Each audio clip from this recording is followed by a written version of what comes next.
This conference will now be recorded.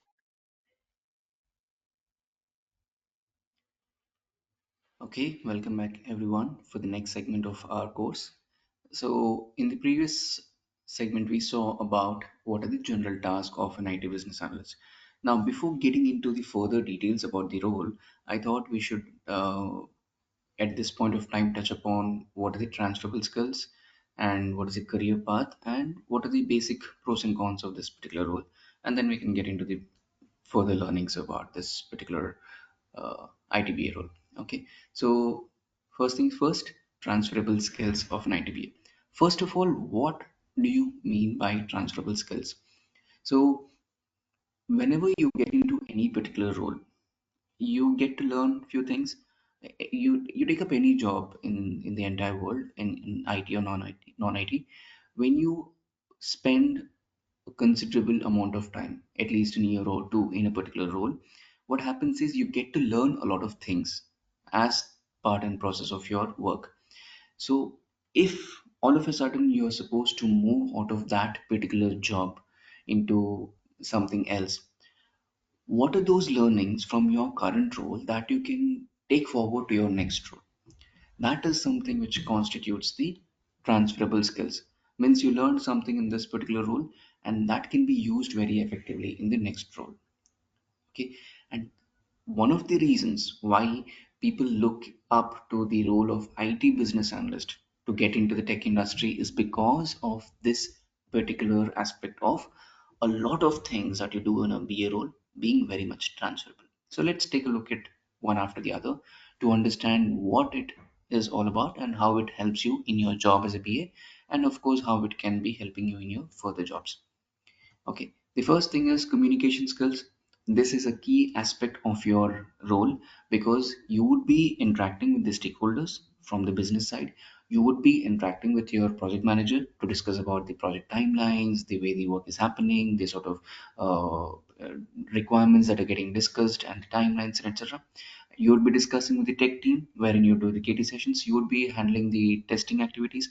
You would also be leading the UAT. So you are actually interacting with every specific section of people who are involved in the project, and that will require you to share information in such a way that, okay, you're discussing, if you're supposed to talk to your project manager about the project, the sort of information that you discuss would be totally different from what you would discuss, say, with a UAT person, right? So this sort of understanding, like what is supposed to be shared, how you discuss, how you make things clear, all this comes into communication skills. In fact, I should highlight one major thing here. A lot of people, a lot of people have a misconception that being good in English is equal to good communication skills. That is wrong, because a person may be very good in English, but if you're beating around the bush, you're speaking in some vague language and making it difficult for the other person to understand, then you're completely not good in your communication skills. You might be extremely fluent in English and yet be a very bad communicator. So keep this point in your mind. As a BA, you need to keep your points short, crisp, and to the point. And it should depend on the receiver. Based on the person who is going to consume that information, you need to share the details. Okay, so all of these things you'll learn when you work as a business analyst. The second thing is your problem solving and the analytical thinking. So this comes into picture when you're actually interacting with the stakeholders. When your initial phase of the project, when things are being finalized and sort of looked into, some sort of brainstorming is happening, some multiple solutions are being looked into, pros and cons of everything being considered. So this is where your problem solving and analytical thinking comes into picture. In fact, later also, sometimes your tech team comes up with some suggestions. How do you consider those and how do you look further into it? Okay, all of these things are part and parcel of your problem solving skills. The third part is adaptability. So you learn a lot of adaptability in this role because every single project that you get to work as a business analyst is going to be very much different from every other project that you have been part of. And that's the reason it is very difficult to broadly define the role of IT business analyst, because uh, every project comes with its own set of requirements, challenges, the sort of way the work happens and all that stuff, and it could be totally different, so you need to be adaptable across different projects. The next thing is the stakeholder management. Again, this becomes very important because when you are interacting with the stakeholders, some of them may be quite dominant, some of them may be too reserved to even share the basic information with you, some of them may not be available most of the time, and some of the times it may be that they are too much pressurizing. So you come across multiple types of people, multiple personality traits, and you get to deal with these things and yet come up with that comprehensive information which would help in getting the final product delivered in an efficient manner. So this involves a lot of stakeholder management. Of course, you're not going to be alone. You would be having the support of your project sponsor, your project manager, and all those people.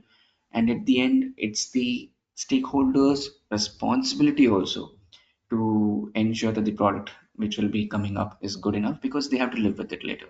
You will just move to another project. But you will learn a lot in the process of how to deal with different stakeholders.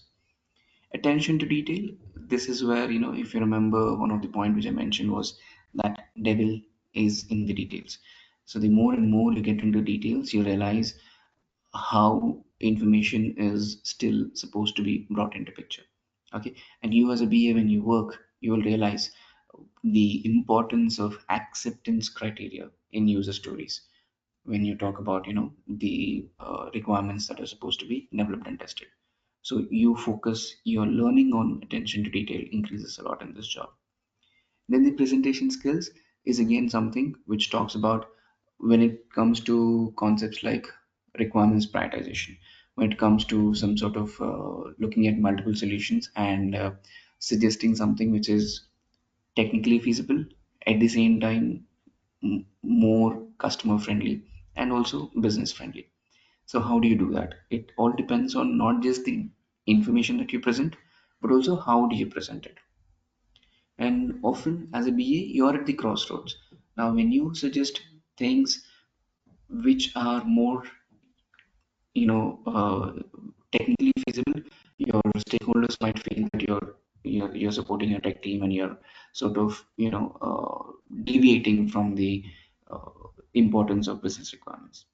On the other side, if you go to your technical team and you discuss about every requirement being equally important, then they might say that you're actually being on the side of business and trying to push them to get too many things done. So how do you present the information? How do you make sure that everyone is aligned? That is something which you'll learn in this role.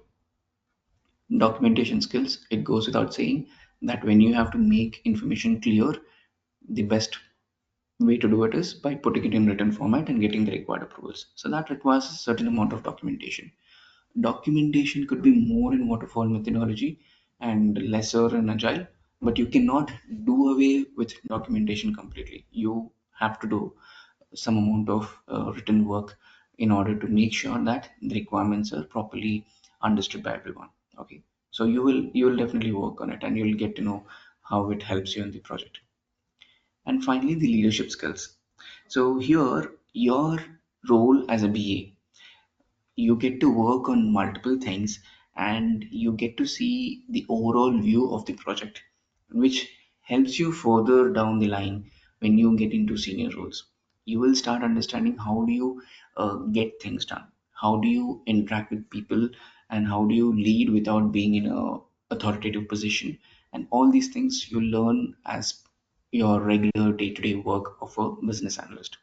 Okay, so these all are the major things which are sort of transferable skills. So let's say down the line, you might have worked for say 3 years or 5 years as a BA, and you want to move into a completely different domain, like say marketing. Even there, you will be able to use all of these skills, right? That's where the more amount of transferable skills that you have in your work, the better it would be.